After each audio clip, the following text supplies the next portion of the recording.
चलिए फटाफट अंदाज में देखते खबरों को।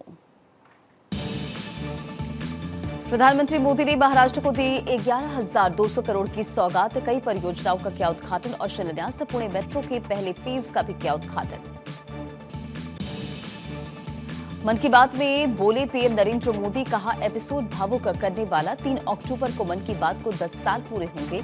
पीएम नरेंद्र मोदी ने लोगों का आभार जताया। हरियाणा के चुनावी रण में केंद्रीय मंत्री अमित शाह कहा, कांग्रेस को ना तो अपनी संस्कृति से लेना देना है और ना ही अपने इतिहास से।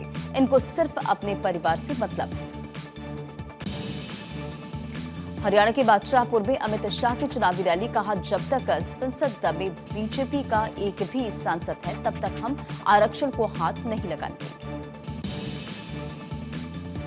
हरियाणा के रण में उत्तराखंड के सीएम पुष्कर सिंह धामी गुरुग्राम में बीजेपी प्रत्याशी के पक्ष में चुनावी जनसभा को संबोधित करते हुए कहा कि हरियाणा में बीजेपी की जीत के प्रति आश्वस्त हैं। जम्मू कश्मीर के विधानसभा चुनाव के तीसरे और अंतिम चरण के लिए प्रचार खत्म। 1 अक्टूबर को डाली जाएगी वोट। हरियाणा में बागी नेताओं पर बीजेपी का एक्शन। 8 बागी नेताओं को 6 साल के लिए निष्कासित किया गया।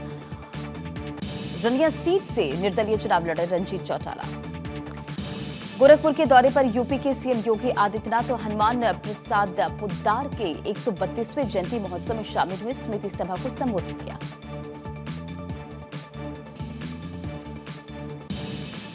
असम के सीएम हिमंता बिस्वा शर्मा सोनीपत में जनसभा को संबोधित करते नजर आए। कांग्रेस पर जुबानी हमला बोला। कहा कि कांग्रेस की गारंटी तो पंचर हुए टायर की तरह है।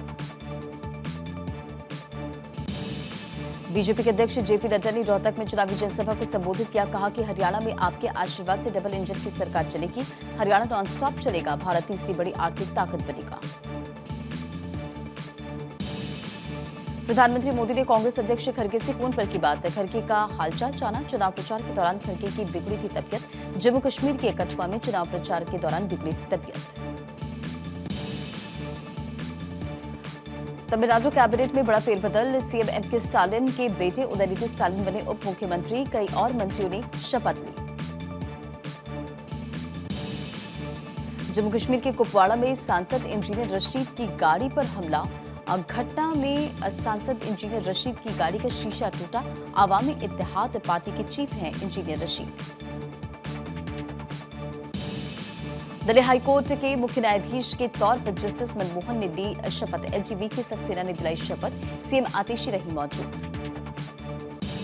गाजीपुर के सांसद अफजाल अंसारी पर केस दर्ज। साधु संतों पर विवादित टिप्पणी को लेकर मामला दर्ज। राम रहीम ने फिर मांगी 20 दिन की पैरोल।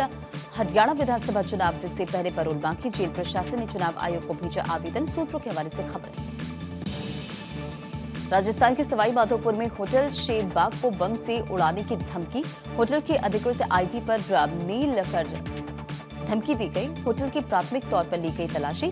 तलाशी के दौरान नहीं मिला कोई भी संदिग्ध वस्तु। कोलकाता में एक बार फिर जूनियर डॉक्टर्स का प्रदर्शन। आरजीकर अस्पताल से श्याम बाजार तक निकाला गया मशाल रैली। जम्मू कश्मीर के कठुआ में आतंकियों के साथ मुठभेड़ में शहीद हुए जवान को दी गई श्रद्धांजलि। सुरक्षा बलों ने भी एक आतंकी को किया था ढेर। नेपाल में बाढ़ ने मचाया कहर। सैकड़ों लोगों की मौत, कई लापता। रेस्क्यू ऑपरेशन जारी। नेपाल में भारी बारिश की वजह से बिहार को भी हाई अलर्ट पर रखा गया। कानपुर में रेलवे ट्रैक पर फिर मिला सिलेंडर। लोको पायलट ने इमरजेंसी ब्रेक लगाकर ट्रेन को रोकी। पुष्पक एक्सप्रेस ट्रेन के आगे मिला सिलेंडर। हिजबुल्लाह चीफ नसरल्लाह की डेड बॉडी मिली। शरीर पर हमले के निशान नहीं। ब्लास्ट के झटके से मौत की आशंका। यरूशलेम में बैलिस्टिक मिसाइल से हमले। हिजबुल्लाह ने तीसरी बार दागी बैलिस्टिक मिसाइल। यरूशलेम में रॉकेट हमले से हड़कंप। कई इलाकों में गिरे रॉकेट के टुकड़े। बेन गुडियन एयरपोर्ट पर मिसाइल से अटैक। राजधानी दिल्ली में एक बार फिर से रोड रेज का सनसनीखेज मामला आया सामने। नांगलोई में कांस्टेबल की कार से कुचलकर हत्या। आरोपी की तलाश में जुटी पुलिस। यूपी के रामपुर में गीदड़ के लिए लगाए गए फंदे में फंसा तेंदुआ। वन विभाग की टीम ने तेंदुए का रेस्क्यू किया। बहराइच में अब तेंदुए का आतंक। खेत में काम कर रहे किसान की ले ली जान। पेरिस ओलंपिक और पैरा ओलंपिक में हिस्सा लेने वाले खिलाड़ियों का सम्मान समारोह का आयोजन।